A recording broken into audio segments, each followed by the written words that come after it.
हमारे NNS सूफी network channel को like करें, सब्सक्राइब करें और बेल आइकन को दबाना ना भूलें। सारी औरतें पानी खींचने के लिए अपना डोल नीचे छोड़ती है, लेकिन कसम खुदा की बाबा उस कुएं के ऊपर जब आमिना का कदम पड़ता है, आमिना डोल नहीं छोड़ती, बल्कि आमिना के चेहरे को पानी देखकर ऊपर आना शुरू हो जाता है।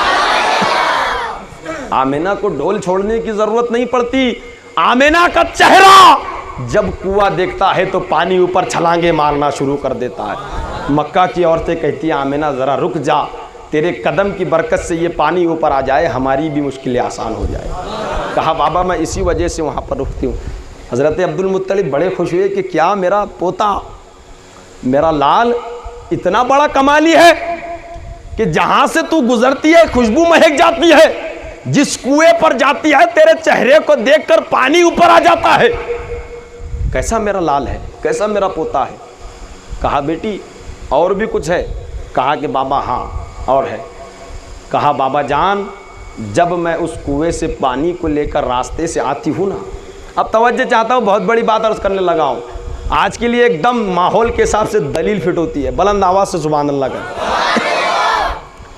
कहा बाबा जब आमिना पानी लेकर रास्ते से आती है तो पता है ना, रास्ते पर जो कंकर पड़े होते हैं, पत्थर, वो कुछ कहते हैं। आज इंसान बोलते, लेकिन उस जमाने के अंदर पत्थर बोला करते हैं। कहा बाबा जमीन पर पड़े कंकर कुछ कहते हैं। हजरत अब्दुल मुत्तलिब कहते बेटी वो क्या कहते हैं। कहा कि बाबा जब मैं कान लगाकर उन पत्थरों की आवाज को सुनती हूँ, जब रास्ते से चलते चलते मैं उन दरख्तों की आवाज को सुनती हूँ, तो वो दरख्त कहते हैं अस्सलातु वस्सलामु अलैका या उम्मी रसूलुल्लाह। अब समझ में आया नबी पर सलाम पढ़ना कहाँ से आया। हाँ, ये बरेली वालों ने नहीं चालू किया, ये तो पुराने ज़माने से हम सलाम पढ़ते आ रहे हैं, है ना। कहा बाबा जिस रास्ते से गुजरती हूँ दरख्तों और पत्तों के से आवाज़ आती है, ऐ नबी की माँ तुझ पर सलामती हो, ऐ नबी की वालिदा तुझ पर सलाम हो। हज़रत अब्दुल मुत्तलिब बड़े खुश हुए सुनने के बाद, क्या मेरा लाल है, अल्लाह ने कैसा बच्चा मुझे अता किया, कैसा पोता मुझे अता किया। अब तवज्जो चाहता हूँ, यहाँ से थोड़ा मुख्तसर करूँगा, इसलिए कि इसको सुनने के लिए काफ़ी वक्त चाहिए और काफ़ी घंटे दरकार है सुनने के लिए, लेकिन इतना अभी नहीं हो पाएगा। जो काम की बातें वो आप लोगों के सामने अर्ज़ करता हूँ।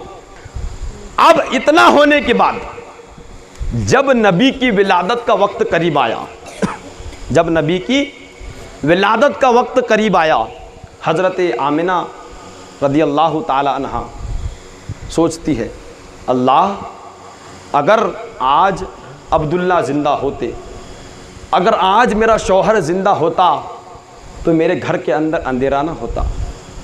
आज मेरे सरताज अगर ज़िंदा होते तो आज मेरे घर के अंदर अंधेरा नहीं होता। इतना सुनना था, कुदरत को ये गवारा ना हुआ कि आमिना अपने ज़बान से ऐसे जुमले कहती है। हज़रत आमिना की जब अल्लाह ने ये आवाज़ को सुना तो फ़रिश्तों को हुक्म दिया कि जाओ, आज महबूब की आमद होने वाली है, बुलंद आवाज़ से। अब ज़रा देखें हम और आप नबी की विलादत पर क्या कर रहे हैं। आपको पता है आप क्या कर रहे हैं, मुझे पता है मैं क्या कर रहा हूँ, है ना। लेकिन नबी की पैदाइश पर अल्लाह ने क्या किया, नबी की पैदाइश पर अल्लाह ने क्या किया। अल्लाह तबारक व तआला ने फ़रिश्तों को हुक्म दिया कि जाओ, मेरे महबूब की विलादत होने वाली है, मेरे महबूब की विलादत होने वाली है। फ़रिश्तों को हुक्म दिया, चारों फ़रिश्ते को, हज़रत जिब्राइल को, हज़रत इज़राइल को, हज़रत मिकाइल को, हज़रत इसराफील को, चारों फ़रिश्तों को हुक्म दिया कि ज़मीन पर जाओ, मेरे महबूब की विलादत होने वाली है। हर एक फ़रिश्ता अपने साथ 1-1 लाख फ़रिश्तों की जमात लेकर जाए। मुकम्मल 4 लाख फ़रिश्ते नबी की विलादत के वक्त इस सरज़मीन पर आए। अल्लाह ने क्या हुक्म दिया कि ज़मीन पर जाओ। जाने के बाद फ़रिश्तों ने पूछा, मौला जाना तो है, कैसा जाए, जाने का भी कोई तरीका होता ना, मौला कैसा जाए। अल्लाह तबारक व ताला ने हुक्म दिया कि जिब्राइल मेरे महबूब की विलादत का वक्त करीब है, तवज्जो चाहता हूँ, मेरे महबूब की विलादत का वक्त करीब है, अपने साथ फरिश्ते लेकर जाओ और अपने हाथों के अंदर झंडे लेकर जाओ।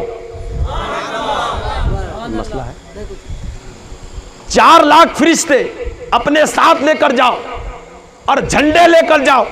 पहला झंडा मशरिक के अंदर गाड़ा जाए, दूसरा झंडा मगरिब के अंदर गाड़ा जाए, और कहा बचा मौला एक, इसको कहां गाड़ेंगे? 2 तो गाड़ देंगे, एक कहां गाड़ेंगे?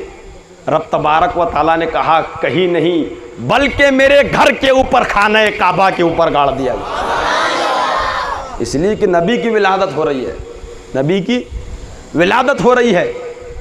अब चारों फरिश्तों के अंदर से एक फरिश्ता ऐसा है जिसको हज़रत इज़राइल अलैहिस्सलाम कहते हैं। हज़रत इज़राइल अलैहिस्सलाम ने कहा मौला मेरी ड्यूटी तो तूने बड़ी सख्त लगाई है, मुझे जब ज़मीन पर जाना पड़ता है तो किसी की रूह को खींच के लाना पड़ता है। बात समझ में आ रही है आप लोगों की? मौला मेरी ड्यूटी तो तूने ऐसी लगाई है, जब मैं कभी ज़मीन पर जाता हूँ तो किसी की रूह कब्ज़ करके लाता हूँ।